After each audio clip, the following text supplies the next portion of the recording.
I lay quiet, looking out under my eyelashes in an agony of delightful anticipation. Listen to them. The children of the night. What music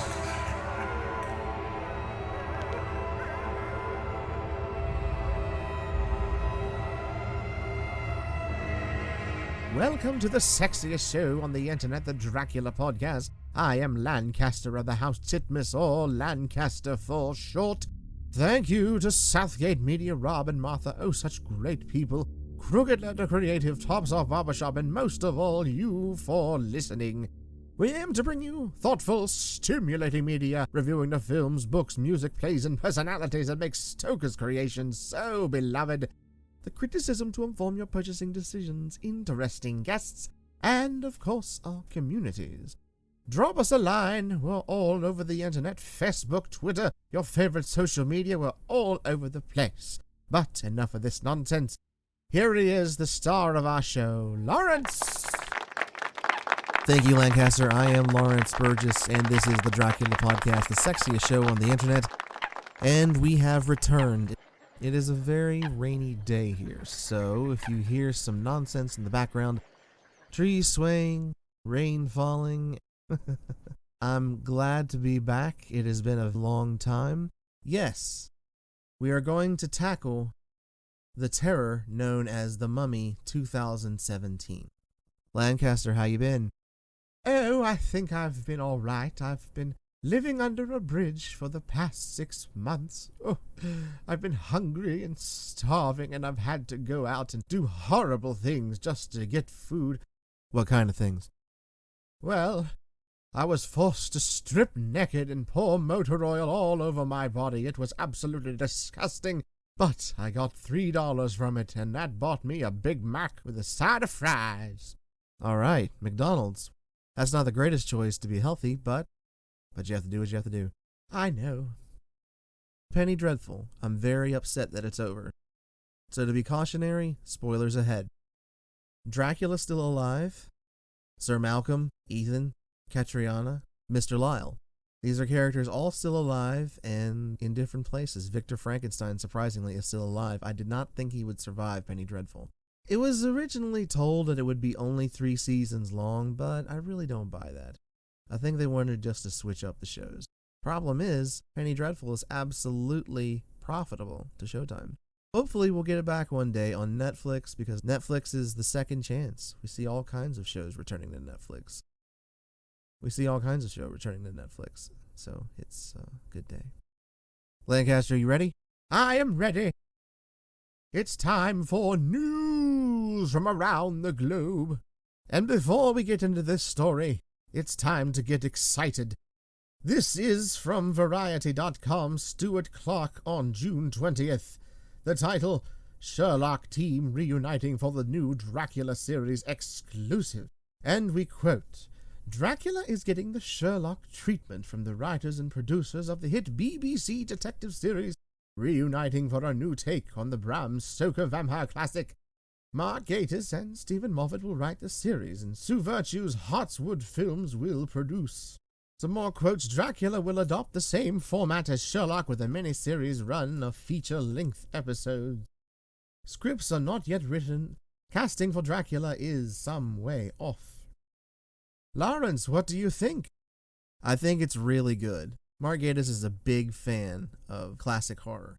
He did a 3-part documentary series documenting the decades of horror, the Universal franchise, the Hammer franchise, and the birth of the slasher films, akin to Friday the 13th and Halloween. But I'm really excited. Don't care about casting. These guys are really good writers. They know what they're doing. They produce good stuff. They also did some Doctor Who, but their work on Sherlock gives me confidence that this is actually going to be a good show, and it has been a long time since we got a good Dracula property. I would prefer it to take place back in the late 1800s, near the turn of the century, than modern day. However, I trust these guys, and I don't say that a lot about these properties. These guys produce quality, and that's the key. It's time to pay some bills, and we'll be right back at you with the Dracula podcast. Here we go. Tops Off Barbershop Salon and Spa. Voted best in the Valley 4 years in a row. TopsOffBarbershop.com or call 342-TOPS. It's not just a haircut, it's an experience. The fair girl advanced and bent over me till I could feel the movement of her breath upon me. Sweet it was in one sense, honey sweet, and sent the same tingling through the nerves as her voice, but with a bitter underlying the sweet, a bitter offensiveness, as one smells in blood. I was afraid to raise my eyelids, but I looked out and saw perfectly under the lashes. The girl went on her knees and bent over me, simply gloating. There was a deliberate voluptuousness which was both thrilling and repulsive. And as she arched her neck, she actually licked her lips like an animal, till I could see in the moonlight the moisture shining on the scarlet lips and on the red tongue as it lapped the white, sharp teeth. Lower and lower went her head as the lips went below the range of my mouth and chin, and seemed about to fasten on my throat. She paused, and I could hear the churning sound of her tongue as it licked her teeth and lips.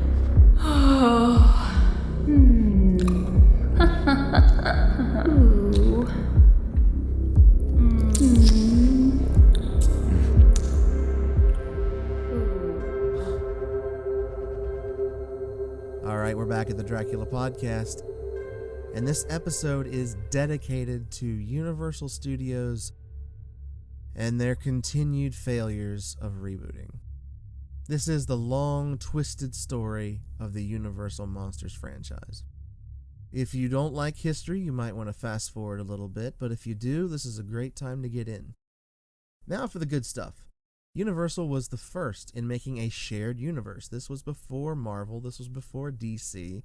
Oh, and by the way, DC, congratulations with Wonder Woman. You finally have a hit. But Universal was the first to do this. They started in 1925 with Phantom of the Opera, kicked it off in sound with Dracula, Frankenstein, The Mummy, Invisible Man, and the rest. These are great films, and most of them are all out on Blu-ray. Problem is, Universal Studios releases these monsters every single year. They repackage them, and people continue to buy them. It's the one sure profitable franchise that they have. And if you've listened to our previous podcast with John Johnson, as we break down the entire Universal franchise, you know exactly what we're talking about. But there have been a lot of updates since then. So, Blu-ray is absolutely the way to go. Let's start. Phantom of the Opera Blu-ray, released in October of 2015. This is by Kino Video. It's a little more expensive than what I would like to pay for a Blu-ray at $22.42. However, the restoration is excellent. This is not the Universal restoration. This is from Kino. Kino's done other good things like Nosferatu and The Mark of Zorro 1940. But the Phantom of the Opera is really good. It has 3 different versions. They pay a great deal of respect. This is one of the really good restorations. The next thing you should buy is the Universal Classic Monsters Essential Collection on Blue. This was released in, surprise, surprise, October in 2012. And this has a ton of stuff. It's got Dracula 1931, it has the Spanish version, it has Frankenstein, The Mummy, The Invisible Man, Bride of Frankenstein, The Wolf Man, Phantom of the Opera 43, Creature from the Black Lagoon. All of these are really good movies. And some of these are not available in the packs, which I'm about to get to. That probably will change. There are a few movies that right now, as of this date, that are not in packs, that are really good restorations. The Invisible Man, Creature from the Black Lagoon, and Phantom of the Opera. You could buy these separate, but they're in the pack, and it's such a really good deal at $61.93. There's just a lot of good value. It's well packaged. It's very nice. The restoration is unbelievable. It's when Universal did that 100-year anniversary. Jaws and Dracula 31 are the best restorations that I have ever seen. And Dracula 31 is the linchpin of the Universal franchise, so please check that out. Speaking of Dracula, This year in May, Dracula the Complete Legacy Collection was released in blue. That means you get Dracula, the English and Spanish versions of 1931, Dracula's Daughter, Son of Dracula, House of Frankenstein, House of Dracula, and Abbott and Costello Meet Frankenstein. All of these great restorations. With all the stuff that's been released, the new films are Dracula's Daughter and Son of Dracula. And at $25, is it worth paying $12.50 per Blu-ray film? Yes, it is. It's really good. I love Dracula's Daughter. I love the humor, and we have tackled that before, so be sure to check our archives. Here's where things get a little dicey. Frankenstein, the Complete Legacy Blu-ray, was released last year in September. Frankenstein, The Bride of Frankenstein, Son of Frankenstein, Ghost of Frankenstein, Frankenstein Meets the Wolfman, House of Frankenstein, House of Dracula, and of course Abbott and Costello. There's a lot of repeats in this, but there are 3 movies that you can't get anywhere else on Blue. Son of Frankenstein, which is my favorite of the trilogy, Ghost of Frankenstein, which is okay, and Frankenstein Meets the Wolfman, which I think is a little bit underrated. Those 3 films right now sitting at $25.40. Are they worth paying $8 and change for a film? Yes, and you get a lot of other stuff. But you're doubling up on films. And unfortunately, we're not done with that. The worst value of the lot is the Wolfman Complete Legacy Collection Blu-ray. It has the Wolfman, Frankenstein Meets the Wolfman, the 2 House films, Abbott and Costello, Werewolf of London, and She-Wolf of London. The Wolfman you can already get on the Universal Essentials. Frankenstein Meets the Wolfman and the House films and Abbott and Costello you can get within the Dracula and Frankenstein pack. Werewolf of London and She-Wolf of London are not good. I don't like either of these films. They're really boring. The Wolfman Complete Legacy Collection, take a big pass. Now, if you're looking for something almost all the way original, the Mummy Complete Legacy Collection on Blu-ray. First is The Mummy, the 1932 version with Boris Karloff, and then here come the sequels, The Mummy's Hand, The Mummy's Tomb, The Mummy's Ghost, The Mummy's Curse, and Abbott and Costello Meet the Mummy. I don't like the films after 1932. I think Boris Karloff, that was the one, and the rest of these are just garbage. I don't like them at all. It's not worth the value. Pass on this. The Mummy, the good one, is already available in the Universal Essential Collection. So to sum it up, 4 things to buy. The Phantom of the Opera, the Universal Essentials Collection on Blu-ray, the Dracula Legacy Collection, and the Frankenstein Legacy Collection. You get these, that's about as good as you're going to get. Speaking of the Mummy, we're going to tackle that here in a minute, but right now let's pay some bills, and we'll be right back at you with the Dracula Podcast. Is your hair a mess? Visit Tops Off Barbershop on Hale Street or on the web at topsoffbarbershop.com or call 342-TOPS! All right, kids, we're back at the Dracula Podcast, and as we promised, we're going to tackle the mess known as the Universal Monsters franchise post Creature from the Black Lagoon. Let's go chronologically. Universal Studios is about one thing. They have one profitable franchise, and it is the Universal Monsters. And if you think that this reboot is new, it's not. In 2004, they produced the abomination known as Van Helsing. If you have a film below 6.8, it's really not that good. On IMDb, it's 6.0, and I actually believe it should be negative 6.0, and 23% on Rotten Tomatoes. It was awful, but it was going to be the catalyst for a new Universal Monsters franchise. There was going to be a TV show called Transylvania, a drama set of Universal Pictures Van Helsing and exec produced by Stephen Sommers. So they go quiet. And this is the kind of stuff that Universal wants you to forget. They go lively in advertising, then they go quiet.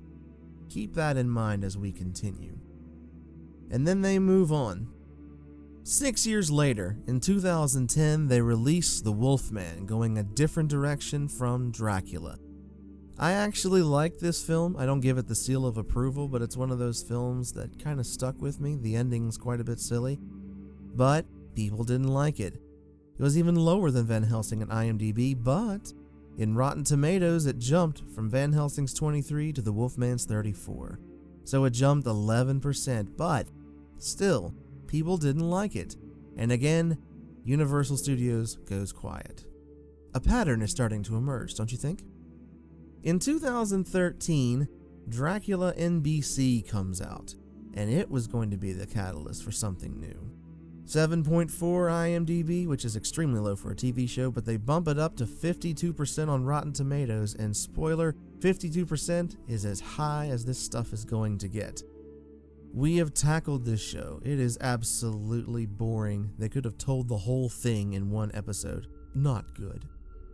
Dracula Untold 2014, 6.3 on IMDb, and 23% on Rotten Tomatoes. Van Helsing, Dracula Untold, 23%. Once again, boring. And now, we have The Mummy. Yet another start for the Universal Studios Monsters franchise. 5.8 IMDb, matching The Wolfman. And then, we have a 15% on Rotten Tomatoes, the lowest as it can go. So since 2004, they've tried 5 times. Van Helsing, The Wolfman, Dracula NBC, Dracula Untold, and The Mummy. And they've given you conflicting information each and every time. When Universal was really buckling down and got serious, they hired Alex Kurtzman and Roberto Orci in 2012 to do the remakes of the whole Universal Monsters library. In 2011, Universal Studios announced that they have signed a 2-picture first-look production deal with Kurtzman and Orci, reimagining titles from the studio's library including Van Helsing and The Mummy, and we'll get to Kurtzman later. This was right after The Wolfman, so it seems that they have some kind of plan. In 2012, they hire Tom Cruise to play Van Helsing. And if you guys don't believe me, this is from E! Online. The date is May 2nd, 2012. And I quote, Universal announced this week that the A-lister is attached to take the lead in a reboot of the previously Hugh Jackman starring Van Helsing, which is one of several films on the studio's production slate. Unquote. So they've had Tom Cruise since 2012, trying to figure out something. Things start to unravel a bit. And then over a year later, in 2013, Kurtzman and Orci start to talk again. This was after the Van Helsing plans has been scrapped, and while Dracula NBC was going on. People realized that the NBC show wasn't going to be good, so here we go. This story is from Collider in October 2013. There's an interesting thing that could happen at Universal where they have this amazing library of their old monsters and these kinds of heroes, and the idea of trying to create a universe. Van Helsing, and we're also producing The Mummy for them. We're kind of imagining updating these things. There's more to it, but that's the meat of it. So they had Tom Cruise, they went quiet. Now they try to make a big splash again, 2013. Dracula NBC is on, but then Dracula Untold comes out. In April 2014, Kurtzman and Orci break their partnership. That's a story from Collider in April 22nd, 2014. Dracula Untold, a snooze. It didn't do well at the box office, and it was planned to be one of the catalysts for the Universal Dark Universe franchise. Later on, they'll tell you it didn't. However, this is from birthmoviesdeath.com. Quote, a few months ago, sources told me that Universal did some reshoots on Dracula Untold in order to allow it to fit into the larger Monsterverse, and word from Junketeers who have seen early screenings back this up. Dracula Untold was supposed to be the catalyst again for a Universal Monsters franchise. But it didn't do well, and they're still trying to attack. In Collider 2016, they interview Alex Kurtzman about Dracula Untold. Is it canon or is it not? Kurtzman says no. Then Dracula Untold goes quiet. They're still trying to make something big, so they start to hire big name actors. Russell Crowe, Johnny Depp, Javier Bardem. Stars, not directors. And this is from November 2014. The Universal assembles the writer's room for the universe, Wolfman, Bride of Frankenstein, etc. So we've got some more writers. Alex Kurtzman, Chris Morgan, Ed Solomon, Noah Hawley, and more. There's a lot of writers here. A lot of scripts. And a lot of writers usually means something really bad. The writer's room. Dracula Untold had 2 writers, Sazama and Sharpless. Universal decides, let's make more. From The Mummy, and this is from IMDb, just the writers. Stories by Jenny Lumet, John Spates, and Alex Kurtzman. For the screenplay, David Koepp, Christopher McQuarrie, and Dylan Cussman. So there are 6 people involved with the script of this thing. And we get to Alex Kurtzman as a director.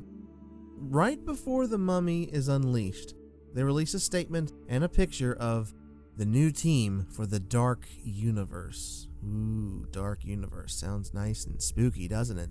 It's got Javier Bardem, great actor. It's got Johnny Depp, Tom Cruise, Russell Crowe. I mean, what could go wrong? Big stars. Huge names. Universal's gonna knock it out of the park, right? Maybe not.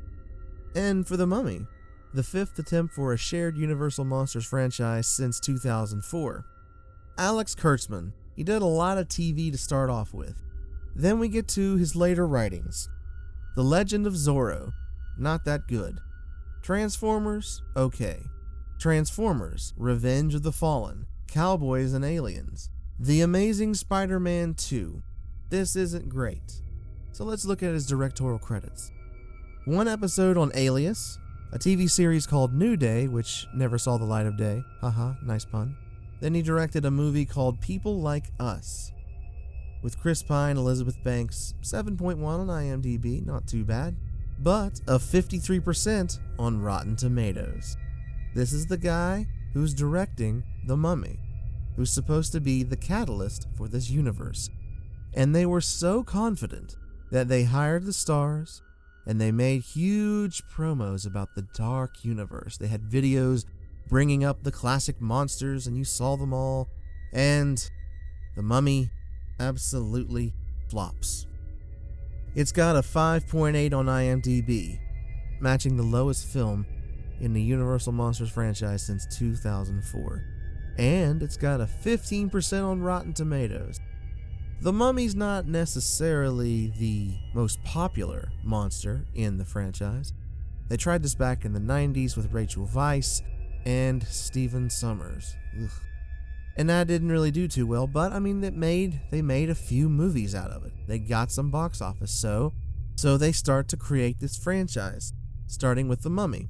A good idea, but it's not a good idea.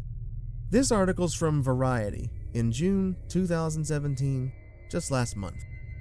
And I quote, "But in the case of The Mummy, one person, Cruise, had an excessive amount of control, according to several people interviewed. The reboot of The Mummy was supposed to be the start of a mega franchise for Universal Pictures, but instead it's become a textbook case of a movie star run amok. Several sources close to the production say that Cruise exerted nearly complete creative oversight on The Mummy, essentially wearing all the hats and dictating even the smallest decisions on set. And on stage, Cruise admitted his perfectionist tendencies.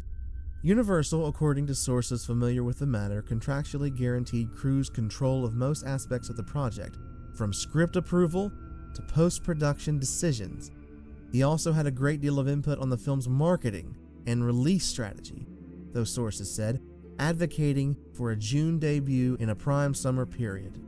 A representative for Cruise didn't respond to a request for comment. Instead, Universal refuted that Cruise had a negative influence on the production. Tom approaches every project with a level of commitment and dedication that is unmatched by most working in our business today. He has been a true partner and creative collaborator, and his goal with any project he works on is to provide audiences with a truly cinematic moviegoing experience." If you look at the quote, they did not, however, debunk that Cruise had total creative control. Curious. So Universal put all their eggs in the basket of Tom Cruise. They hired Tom Cruise in 2012, and they released a movie 5 years later, which, and I've read it, is absolute garbage. But it's really not Cruise's fault. He took a paycheck. It's not even Kurtzman's fault. And it's not necessarily the writers on the other part. When you look at bad properties and bad teams and bad entertainment in general, you look from the top down. So we're going to get a little insight on what Universal is thinking. And remember, these are monsters we're talking about. This is a werewolf, a mummy, Dracula, creature from the Black Lagoon. Dracula is a bad guy, a really bad guy. This is from a 2015 article in Variety. We're exploring issues of family identity and questions of where do I belong in this world. And also from this article, 2 of the dumbest quotes that I have ever heard. Here we go. This is from Kurtzman.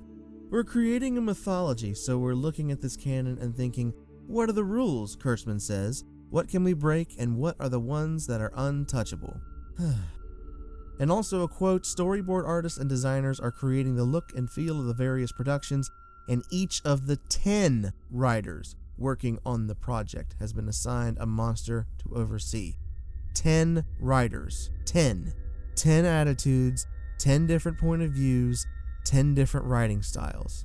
Kurtzman explains, quote, the idea is that we have a deep bench of brains to consult with about how their monster fits into our world as we go forward. Here's another gem from the article, this one from Chris Morgan, a one-time partner of Kurtzman. There's a darkness inside everybody, and everyone wants to be able to turn a curse into empowerment. These monsters have been in the shadows, and now it's time to bring them out into the light. Well, that is absolute crap. The monsters have always been in the light, ever since Lon Chaney started in 1925. People flock to the theaters to see these things. My suggestion is, try to make a good movie first. And here's how you do it. You get one writer, a really, really good one. Really doesn't have much to do with Universal or any of their business plans. You get that writer, and you let him write. Then you hire a director, and let them collaborate. I'll give you a hint. Batman Begins. They hired David Goyer, who was a good writer, but then they had Christopher Nolan. Story, screenplay, and then it got better. And that led to The Dark Knight. And here's another note. Batman Begins was a self-film. It was by itself. You could have that film and you'd be done with it. Also, The Dark Knight. You'd be done with it. Look at the endings of both. Batman is gliding away in Batman Begins. Batman on the Batpod in The Dark Knight. In The Dark Knight Rises, Joseph Gordon-Levitt's character finds the Batcave. These are 3 self-contained stories that just so happen to fit in together. They were meant to make a really, really good film. And that's what Universal needs to do. They need to stop this nonsense of the dark universe and trying to outdo Marvel and DC. Stop it. Make a good film. People will respond. People will want more. Look at Warner Brothers now. They had bad films in Batman v Superman and Suicide Squad, but then you have Wonder Woman, a good film just to be a good film, and by the way, Patty Jenkins, a great director. That's exactly how you do it. And even with Marvel, I think Captain America is kind of boring, but if you look at Iron Man, The Incredible Hulk, Thor, these are films that they can stand alone by themselves. That's the trick. There's one hope left. They're going to release The Bride of Frankenstein in 2019. The bad news, 5 people are already on the script, including Alex Kurtzman. But Bill Condon is the director.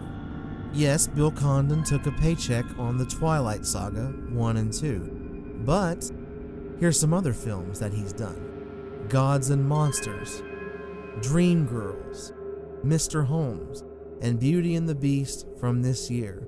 People liked these films. They were good films. This guy knows how to direct. Is he going to be allowed the creative freedom to do what he needs to do? Or is Tom Cruise or Kurtzman or studio going to put their finger on it and destroy it? That's the question. And now here's what I would do if I were Universal. First thing I would do is I would start with the Kings. The Kings are the Dracula mythos and the Frankenstein mythos. You need to establish the character of Victor Frankenstein. What's going on in his head in modern comedians. The creature, a tragic character that doesn't fit in. If you've watched Penny Dreadful, you know exactly how to do the creature. Dracula. It's really simple. He's the bad guy. The films that Dracula is known for, Dracula's novel hasn't been done. It's a long novel, but it does need to be done. But here's the catch. The memorable films, the ones that stand out above everything else, Dracula is the villain. That is Bela Lugosi and Christopher Lee. There are no redeeming qualities about these characters. They just so happen to be They just so happen to have a certain amount of sex appeal. But these are bad dudes. And take a look at what Dracula's done. This is from the book. Here are just a few of his crimes: false imprisonment, extortion, kidnapping, assault, battery, rape, arson, theft, homicide, and embezzlement, just to name a few. Does that sound like someone who could be turned into a romantic hero? As Abraham Van Helsing said in the book, this is a criminal brain. He has acted as such all throughout his history. That is an antagonist. That, ladies, gentlemen, Universal Studios, and others, is what you do with Dracula. If Universal is hell-bent on making a dark universe / franchise, you need to make Dracula the bad guy. You need to make Dr. Victor Frankenstein's obsession. Penny Dreadful pulled it off flawlessly. The creature will break your heart. And if you make those two by themselves, just those two good films, that is your foundation. Lawrence Talbot, someone cursed with a terrible disease? The Phantom of the Opera, whose ugliness is repulsive to others, forced to wear a mask. The creature from the Black Lagoon. Not his fault that he was created as such. He doesn't know any better. It's essentially a wild animal. And it's really sad. So you take these stories, and you've got a winner. The Bride of Frankenstein. It's not her fault that she was created. This is how you make a universe. You tell good stories.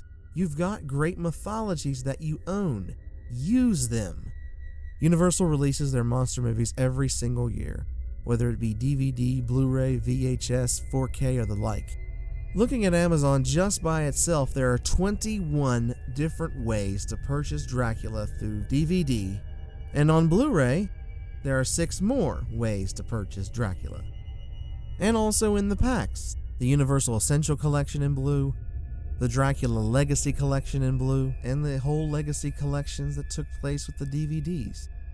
There's so many DVD packs that I can't keep up with them all. Universal does this every year, and guess what? They sell. They put different covers on them, and they sell. They put different things on them, and they sell. They redo it and redo it and redo it and redo it again. And it works. People buy it. So what does that tell Universal? Universal needs to make one great film and then move forward. And kids, I'm throwing my hat in the ring to direct Dracula. Universal gives me a call and we will tear it up. Unfortunately, folks, that's all I have for today. I know I've railed on Universal for a long time, but I want them to succeed. I want Universal to get back to where it was in the golden age, to the 20s and 40s. I want to see these great films that people remember. These films that are part of Americana and that are passed from grandparents to parents to children and onward. These are important films. Universal has taken great care to restore these classics. And that is why they need to make a great film. Call me up and we'll do Dracula, and we'll do it right. And next episode, Castlevania. I'd like to extend a big thank you to Rob and Martha of Southgate Media for hosting this show, for Tops Off Barbershop for its sponsorship, for Crooked Letter Creative and Dracula the audio drama and its great success, and most of all, to you, ladies and gentlemen, for listening. But moreover, to you and yours. Have an excellent day.